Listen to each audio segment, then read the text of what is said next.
Whitlock and Wiley, Steven Jackson and Brian Scalabrine are back with us. Let's move to the Celtics, who won their second straight last night, beating Sacramento on the road just a day after beating Golden State. Boston won last night without Kyrie Irving, whose various frustrations have been a big part of the team's issues this season. But another big NBA personality, Charles Barkley, is taking issue with Kyrie's mood swings, saying, quote, he's going to make $40-50 million a year for the next 10 to 15 years. He's already won a world championship. He's in the movies, but he's got to be one of the most miserable people I've ever seen. Wow. Goodness. Is this criticism? Is he out of bounds here? He said he doesn't know Kyrie that well. I don't think he's out of bounds, though. I do think Kyrie does a lot of complaining and whining and just seems to just be the glass is half empty guy.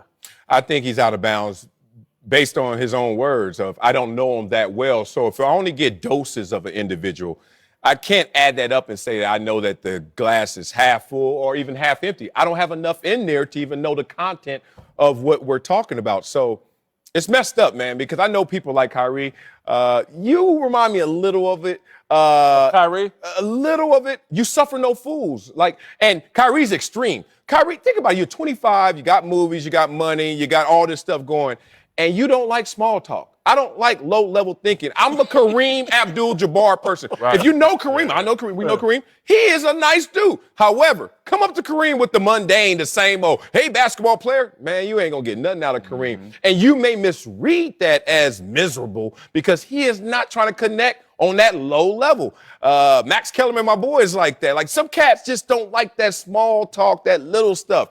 And Kyrie's just built for that, and I respect it. I don't think he's miserable. And you're right. You said it first. He don't know Kyrie. So, obviously, he's not 100% on his judgment, but I know him.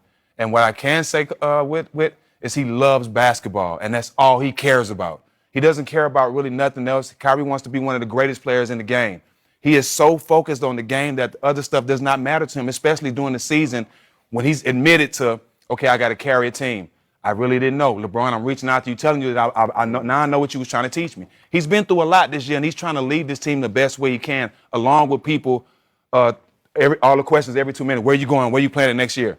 I'm just trying to play basketball, lead this team the right way. I talk to him. I know that's his attitude. You know, in life, in this business, while you're a player, you got to be who you are. I think Kyrie's an introvert.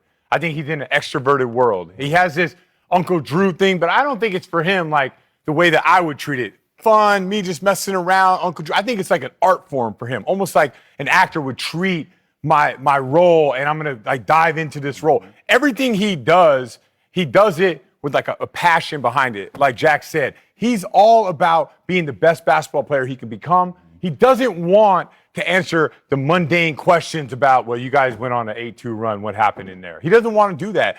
He was a higher level thinker, and I think the NBA, the 82 games, the whole grind of it, dealing with the media day in and day out, I think it bothers him. But now you cover the Celtics, so you know them better than most of us. I mean, at least see them all the time. Is there some credence to what Barkley is saying? Is there something to the whole? Yeah, he's up and down all the time, and I think the league, like I said, he's an introvert in an extrovert world. I think the league just wears him down. If he can have it his way, and let's keep it real, a lot of people. Barkley wants to throw out there, well, he's going to make $40 or $50 million. Kyrie, if there was no rule, he'll make $40 or $50 million and never have to deal with the media. Mm-hmm. He deals with the media not for his benefit, it's for the benefit of the entire league. And that's why they're going to pay him no matter what because he can hoop. And that's why LeBron's so scared. They expect everybody to be like LeBron. LeBron is different. He's the only person that can sit at halftime and tell you everything that happened in the first quarter. He don't mind doing that.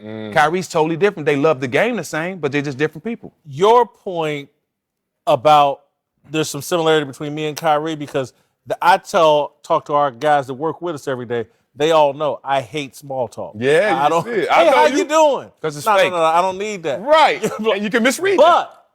But what I've had to learn in my career is like, I better learn to deal with some small talk and do some small because it's important to other people and it's important to connecting with them.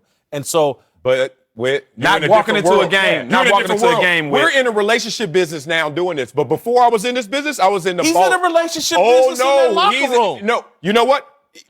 that respect he is. He can command some more respect out of his peers. However, when that ball goes in the basket, when it's going between his legs and you can't do anything about it, he is putting all his onus on, I am a baller and baller primarily. Whereas in this business, you could be the greatest at what you do broadcasting, but you still need somebody to kind of co-sign that. Who does he need to co-sign his game? Gordon Hayward, Brad Stevens, Marcus Morris, a bunch of guys on that, Jaylen Brown. Coming up, we'll give you our latest approval ratings for Charles Barkley, and Uncle Jimmy will explain why he thinks Chuck is right about Kyrie. Next! Shirt.